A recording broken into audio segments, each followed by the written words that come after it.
नमस्कार मित्रांनो, प्रथमतः तुम्हाला सर्वांना एक नम्र विनंती करतोय. शेवटपर्यंत हा व्हिडिओ पहा आणि मग तुम्ही ठरवा तुम्हाला काय कमेंट करायची ते कमेंट करा. तुम्हाला या व्हिडिओला शिव्या द्यायच्या असेल ना तर बिनधास्त शिव्या पण द्या. पण मित्रांनो, हा व्हिडिओ शेवटपर्यंत पहा आणि मग ठरवा, कारण कमेंट करणं तुमचा अधिकार आहे. मी तुम्हाला सांगू शकत नाही. मित्रांनो, 1 महिना झालं शौर्य दादाची आत्महत्या झाली. मित्रांनो, त्याच्यावर कोणी बोललं नाही. तिथं ना आमदार गेला, ना खासदार गेला, ना मुख्यमंत्र्यांनी साधे आदेश सुद्धा नाही दिले. त्या शिक्षकावरती ना कारवाई झाली, ना काय झालं. आपण बघतोच. फक्त तात्पुरते सर्वसामान्य जनतेला शांत करण्यासाठी फक्त घोषणा करायच्या. पहिले जसं राजकारणात घोषणा केल्या जायच्या, तसे आता फक्त सर्वसामान्य जनतेला शांत करण्यासाठी घोषणा केल्या जातात की आम्ही कडक कारवाई करू. मित्रांनो, शौर्यदादांनी 1 महिना झालं आत्महत्या केली. अजून त्याच्यावरती काहीच झालं नाही.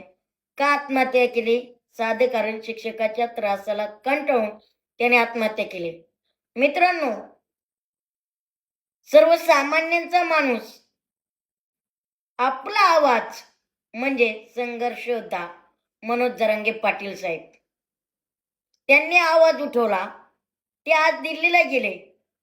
प्रत्येक जणांच्या मी कमेंट बघितल्या. काही जण म्हणत होते आता दिल्लीला जाऊन काय करणार आहे, आता हा नेता दिल्लीत जाणार आहे का, ह्या नेत्यांना जमलं नाही ते हे करून दाखवणार आहेत का.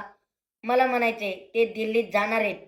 ते दिल्लीत काय करतील हे माहीत नाही, पण एक सांगतो, दिल्लीला ते 100% घाम फोडणार म्हणजे फोडणारच.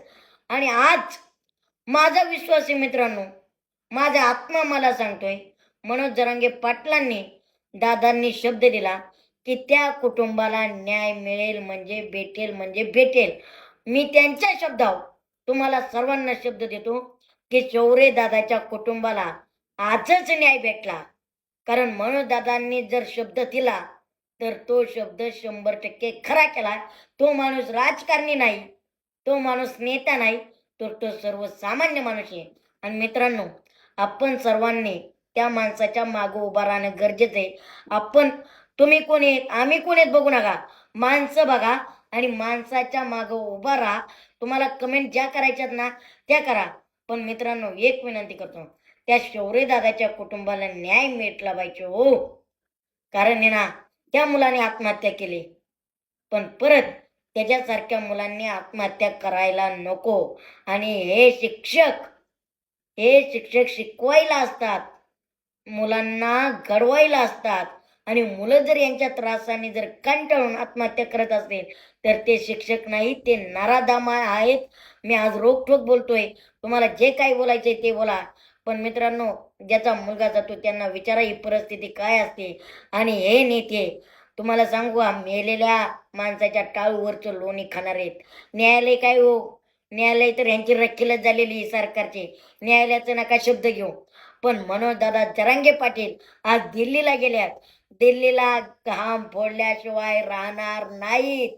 म्हणून तुम्हाला सर्वांना सांगतोय, एकजूट आपण सर्वांनी दाखवायचे आणि मनोज दादाच्या पाठीमागं खंबीरपणे उभा राहा, ही तुम्हाला सर्वांना विनंती करतोय.